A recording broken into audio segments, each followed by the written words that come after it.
दिल्ली के मुख्य सचिव श्री नरेश कुमार जी, मंच पर आसीन दिल्ली सरकार के सभी सीनियर ऑफिसर्स, मीडिया के साथियों, और आज जो 1500 लोगों को नियुक्ति पत्र मिल रहे हैं वो हमारे साथी बहनों और भाइयों, मैं आज सबसे पहले उन 1500 साथियों को मुबारकबाद देना चाहता हूं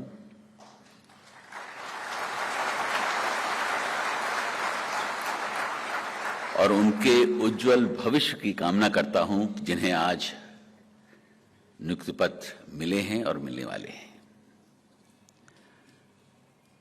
आज सिर्फ ये 1500 लोग नहीं बल्कि 1500 परिवारों को एम्पावर किया गया है।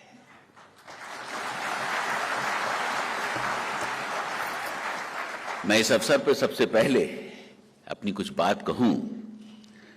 मैं माननीय प्रधानमंत्री जी का धन्यवाद करना चाहता हूं कि मुझे याद है कि आज से 10 महीने पहले जब मैंने उपराज्यपाल का पद संभाला था दिल्ली का, और उसके बाद मैं माननीय प्रधानमंत्री जी से कर्टसी विजिट में मिलने के लिए गया, तो उस वक्त जो उन्होंने सबसे पहली बात जो मुझसे की थी वो ये की थी कि मुझे बताएं कि दिल्ली में कितने डिपार्टमेंट में किन किन जगहों पर कितनी पोस्ट खाली हैं। उस वक्त मुझे एक फिगर याद थी और वो फिगर थी करीब 35,000 लोगों की। 35,000 वैकेंसीज दिल्ली के डिफरेंट डिपार्टमेंट्स में हैं। और उसके बाद जो उन्होंने कहा कि आपकी फर्स्ट प्रायोरिटी ये होनी चाहिए कि एडहॉकिज्म खत्म हो और लोगों को परमानेंट जॉब्स जल्दी से जल्दी मिले। उसके बाद हमारे मुख्य सचिव साहब के साथ कई मीटिंग्स हुई और एक प्रोसेस तैयार कर लिया गया कि किस तरीके से हम जल्दी से जल्दी इन वैकेंसीज को भरें और लोगों को जॉब्स दें। मुझे आज बहुत खुशी है इस बात की, उसके पहले भी आपको सारी फिगर्स दी गई, कि इन 10 महीनों के अंदर हम लोग लगभग 15,000 लोगों को परमानेंट जॉब देने में सफल हुए, जो अपने में एक रिकॉर्ड है। 15,000 job in less than 10 months time. आपको जो आज नियुक्ति पत्र मिल रहे हैं, ये नियुक्ति पत्र नहीं बल्कि एक शपथ पत्र है। आज आप एक सरकार का हिस्सा बन गए हैं और सरकार का दायित्व आपको मालूम है, इसलिए इसे नियुक्ति पत्र ना समझकर इसे एक शपथ पत्र समझें और आज ये शपथ लें कि हम दिल्ली की जनता को जहां भी जिस विभाग में है मेहनत से, ईमानदारी से और पूरी ताकत के साथ उनकी सेवा करेंगे। ये बहुत बड़ा अवसर है आपके लिए देश की सेवा करने का। आपको मालूम है कि सरकारी नौकरी पाने के लिए लोग क्या क्या नहीं करते हैं। ये हमारी कोशिश थी कि बिल्कुल ट्रांसपेरेंट तरीके से एग्जाम्स हों, सिलेक्शंस हों और लोगों को अपॉइंटमेंट लेटर्स मिले। और मुझे ये कहने में बड़ी खुशी है कि हम इसमें सफल हो गए हैं। और इसीलिए अभी फरवरी के महीने में इसी तरीके का एक उत्सव हुआ जिसमें 1200 लोगों को नियुक्ति पत्र दिए गए और आज हम इस अप्रैल के महीने में फिर लगभग 1500 लोगों को नियुक्ति पत्र दे रहे हैं। ये संभव हो सका हमारे चीफ सेक्रेटरी साहब की कड़ी मेहनत और उसके साथ साथ डीएसएसपी के चेयरमैन प्लस सेक्रेटरी सर्विसेज, इन सब ने बहुत मेहनत की है। हर महीने इस सब्जेक्ट के ऊपर मीटिंग्स होती थी और ये बताया जाता था कि कितने प्रोसेसेस कंप्लीट कर लिए गए हैं और कहाँ तक हम पहुँच गए हैं। मैं सभी को बधाई देता हूँ कि उन्होंने बड़ी मेहनत के साथ इस काम को अंजाम दिया। मैं आपसे ये भी कहना चाहूंगा कि सरकारी नौकरी सिर्फ आजीविका का साधन नहीं होना चाहिए, बल्कि एक दायित्व है और इस दायित्व को बड़ी मेहनत और बड़ी ईमानदारी से निभाने की जरूरत पड़ती है। आपको समाज की सेवा करने का एक मौका मिलता है और अक्सर इस मौके को लोग ठीक से निभा नहीं पाते हैं। तो मैं उनसे यही कहूंगा कि इस मौके को आपको पूरी ईमानदारी के साथ निभाना है। सरकारी अधिकारी जिस शिद्दत के साथ काम करते हैं वो सराहनीय होता है। उसका सबसे बड़ा उदाहरण हमारा कोरोना के समय की स्थिति है, जब पूरा देश इस महामारी से उलझ रहा था। तो उस वक्त हमारे सरकारी अधिकारी कर्मचारी ही उस महामारी से लोगों को निजात दिलाने के लिए जूझ रहे थे। तो जहां दायित्व निभाने की जरूरत पड़ती है, ऐसे एग्जाम्पल्स हैं जहां उन्होंने बढ़ चढ़कर देश की सेवा की है, जनता की सेवा की है। और आज मैं चाहूंगा कि आप भी उसी जज्बे के साथ, ईमानदारी एवं निष्ठा के साथ अपने प्रदेश की सेवा में जुट जाएंगे।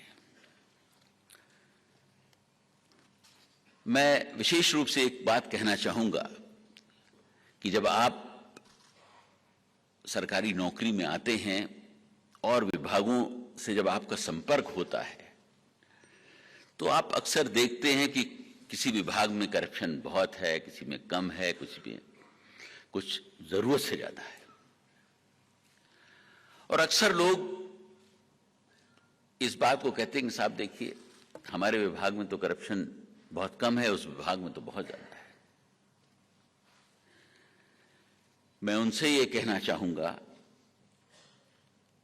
कि माना कि दुनिया बुरी है और हर जगह धोखा है, पर हम ईमानदारी से काम करें, हमको किसने रोका है?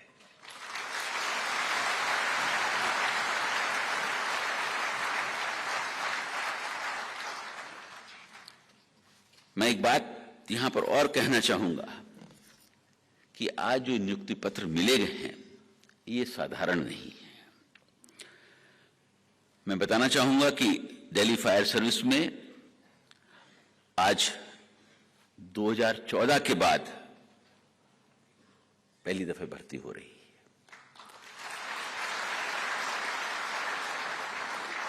इसी प्रकार दिल्ली की सरकारी स्कूलों में प्रिंसिपल की पोस्ट 2010-2011 से खाली थी। आप स्वयं इस बात की कल्पना करें, जहां स्कूलों में प्रिंसिपल ना हो, वहां पर शिक्षा का हाल क्या होगा।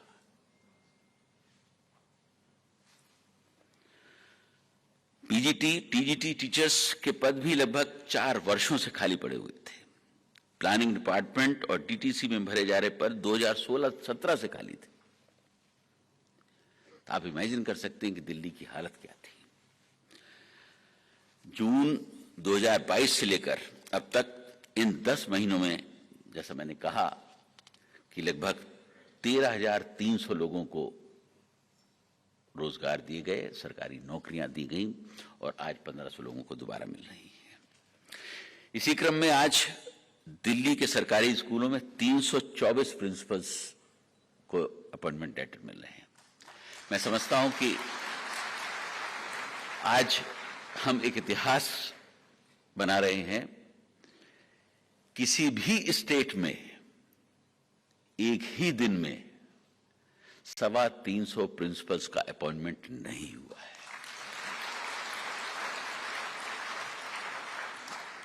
मैं इस बात को रिपीट करना चाहता हूं, किसी भी स्टेट में एक दिन में 325 प्रिंसिपल्स का अपॉइंटमेंट नहीं हुआ है। ये अपने में एक इतिहास है। 19 पीजीटी, 508 टीजीटी का आज अपॉइंटमेंट लेटर इशू हुआ है। दिल्ली फायर सर्विसेज के लगभग 500 लोगों को आज अपॉइंटमेंट लेटर्स मिले हैं। ये एक ऐसी सेवा है जिसकी जरूरत कभी भी पड़ सकती है। ये कैसा दुर्भाग्य था कि जहां हमें अपने कर्मचारियों को सबसे पहले अपॉइंट करना चाहिए, क्योंकि वो सेवा की पहली लाइन है। जब कभी भी आग लगती है, कोई दुर्घटना घटती है, तो फायर सर्विसेज के लोग सबसे पहले पहुंचते हैं। लेकिन वहां पर भी इतनी सारी वैकेंसीज थी, तो 500 लोगों को आज उसमें अपॉइंट किया जा रहा है। और मुझे यकीन है और पूरा भरोसा है कि फायर सर्विसेज को इससे बहुत बड़ा बल मिलेगा और दिल्ली में जो इस तरीके की घटनाएं घटती हैं उन्हें और मुस्तैदी से हैंडल करने का एक बहुत बड़ा सहयोग मिलेगा। आज 33 स्टैटिस्टिक्स ऑफिसर्स को भी अपॉइंट किया जा रहा है। डीटीसी के 26 कर्मचारी हैं और इसी तरीके से अलग अलग डिपार्टमेंट्स के कहीं 5, कहीं 10, कहीं 15 नियुक्ति पत्र दिए गए हैं। मुझे यकीन है कि, और मैं इस बात को रिपीट करना चाहूंगा कि जो आज प्रिंसिपल्स को जो अपॉइंटमेंट लेटर्स दिए गए हैं वो बहुत ही मेहनत और शिद्दत के साथ अपने कार्य को निभाएंगे, जिससे कि दिल्ली की जो शिक्षा की एक बुनियाद वो और मजबूत हो।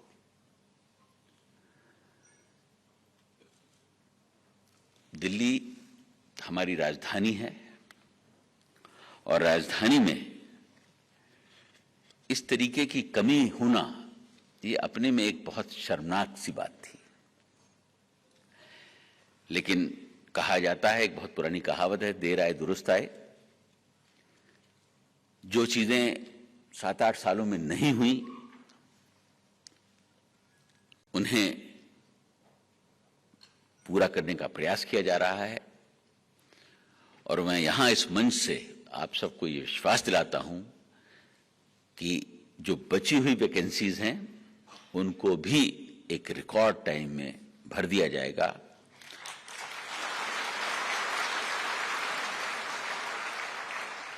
और जो प्रधानमंत्री जी का सपना है कि हर हाथ में काम हो, उसे पूरा करने में हम हर कोशिश करेंगे। और मुझे यकीन है कि जिस तरीके का सहयोग हमारे चीफ सेक्रेटरी और सभी डिपार्टमेंट के अधिकारी कर रहे हैं, उस सहयोग के साथ जो बची हुई वैकेंसीज हैं उनको भी हम बहुत जल्दी भरने में सफल होंगे। मैं आज आपसे ये भी कहना चाहूंगा कि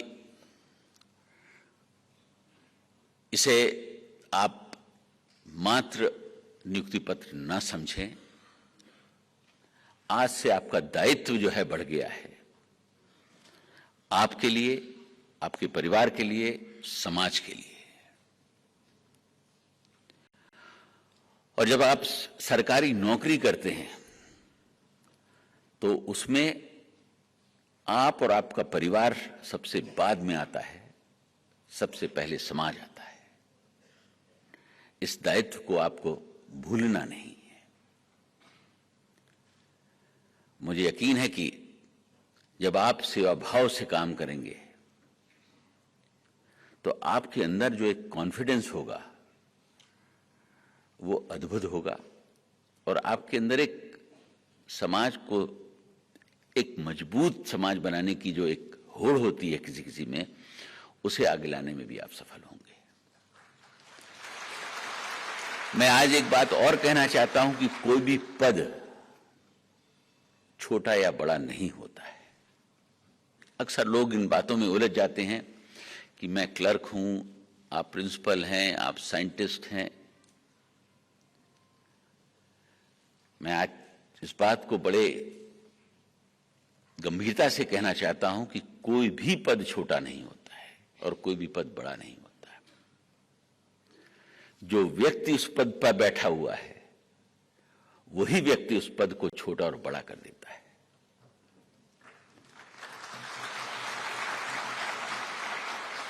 इसीलिए कहा गया है कि there is no future in any job, the future lies in the man who holds the job. तो आपने अगर अपने दायित्व को समझ लिया, अपने पद को समझ लिया, तो आप ये समझ लीजिए कि आपका पद छोटा नहीं है, बहुत बड़ा है। आपने देखा होगा, आप ही में से कितने लोग, लाखों टीचर्स हैं इस देश के अंदर, लाखों प्रिंसिपल्स हैं इस देश के अंदर, कितने साइंटिस्ट हैं, लेकिन उनमें से कोई एक टीचर या कोई एक प्रिंसिपल राष्ट्रपति महोदय से सम्मान पाता है। तो उस पोजीशन को वो कितना बड़ा कर देता है, ये सोचने की जरूरत है।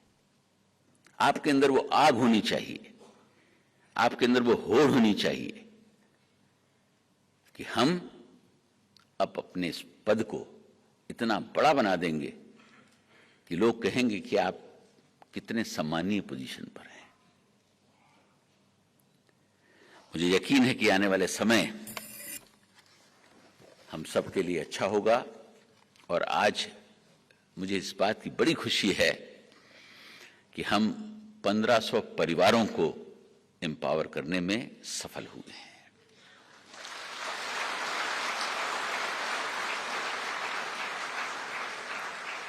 मैं एक बार फिर हृदय से आप सबको शुभकामनाएं देता हूं, आपके उज्जवल भविष्य की कामना करता हूं और ऐसे अवसर आते रहेंगे जब हम आपसे मिलते रहेंगे, आपके कार्यकलापों को जांचते रहेंगे। और आज का दिन एक समारोह का नहीं बल्कि उत्सव का दिन है, क्योंकि हम 1500 परिवारों में खुशियों की बहार लाने में सफल हुए हैं।